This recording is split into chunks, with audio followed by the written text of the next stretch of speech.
guys! Welcome back to my YouTube channel. So guys, nakautang ba kayo kay Quickla? And namomroblema kayo kung paano ang pagbabayad kay Quickla? So ngayon guys, for today's video, ituturo ko sa inyo kung paano nga ba ang pagbabayad kay Quickla. Kasi guys, dun sa previous video ko about kay Quickla is maraming nag-a-ask o maraming nagtatanong kung paano daw po ang pagbabayad. So ngayon guys, ituturo ko na sa inyo kung paano ba yung pagbabayad. So tara guys!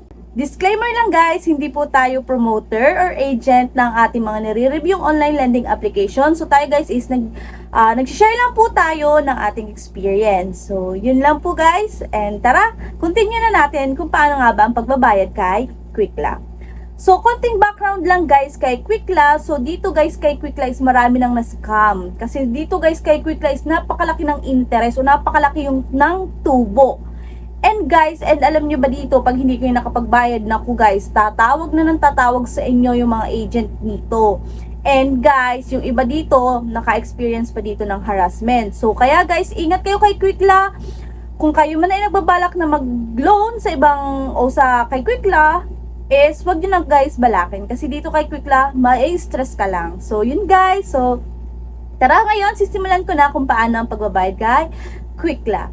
So guys, una nyo lang gagawin is i-open nyo yung inyong Quickla app. So, and then guys, after nyo guys ma-open yung inyong Quickla app, so, mapupunta guys kayo sa kanyang dashboard. So guys, pag kayo nakapag-loan dito kay Quickla, so makikita nyo guys yung dashboard nyo and nandun yung amount o yung repayment amount kung magkano ba. So dito guys, kung makikita nyo, meron siyang dalawang schedule ng pagbabayad dito kay Quickla. So, the first schedule is, the amount to be paid is 848.4 pesos. So, yun guys yung unang babayadan. Yun yung unang schedule ng pagbabayad dito kay Quickla.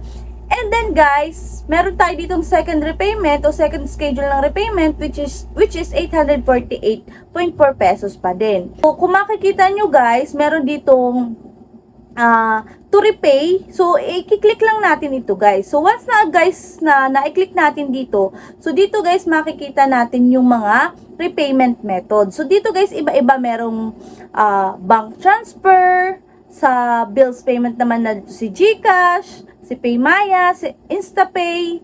So, meron din guys dito pwede din QR code, pwede din offline payment and online transfer.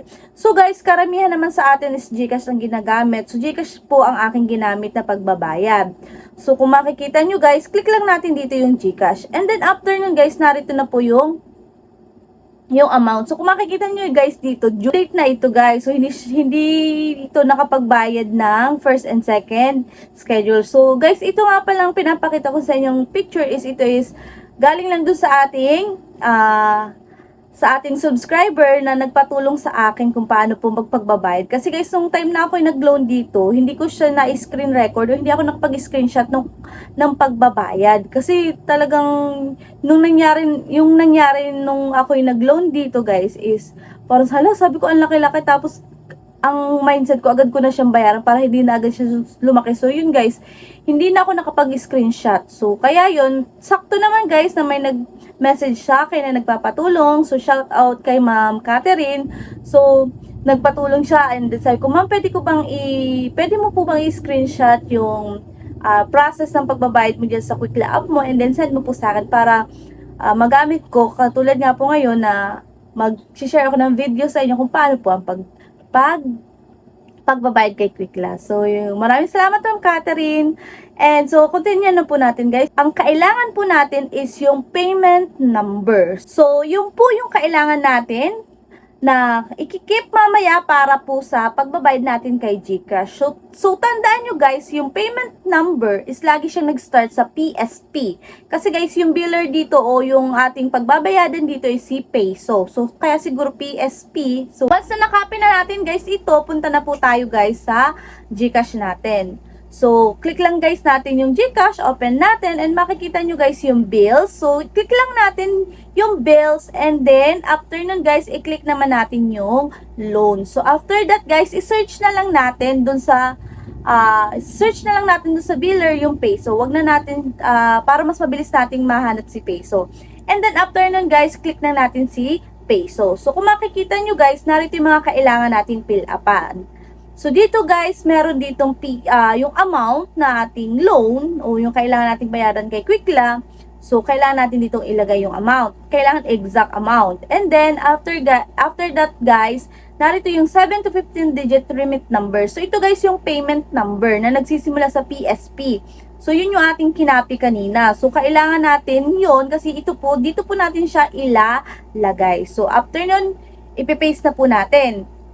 So, dito naman guys sa account name, so kailangan kung ano yung account name nyo doon sa inyong Quickla app, ito din po yung ilalagay nyo o yung same name din po yung ilalagay nyo sa account name. After nun guys, narito na po si email address. So, kailangan natin dito guys maglagay ng email address para doon isi-send yung receipt o resibo na talaga po tayo ay nakapagbayad. So, after nun guys, click lang natin yung next and then tapos na guys.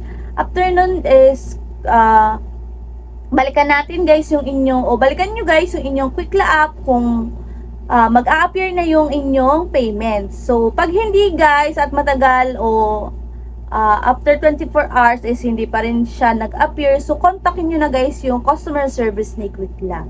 So, yun guys. So, ganun lang guys kadali yung pagbabayad kay Quickla and sana guys, huwag nyo naman balaking ulitin ang paglo-loan dito kay Quickla kasi ito po is loan shark. So, napakalaki po dito ng interest kay Quickla.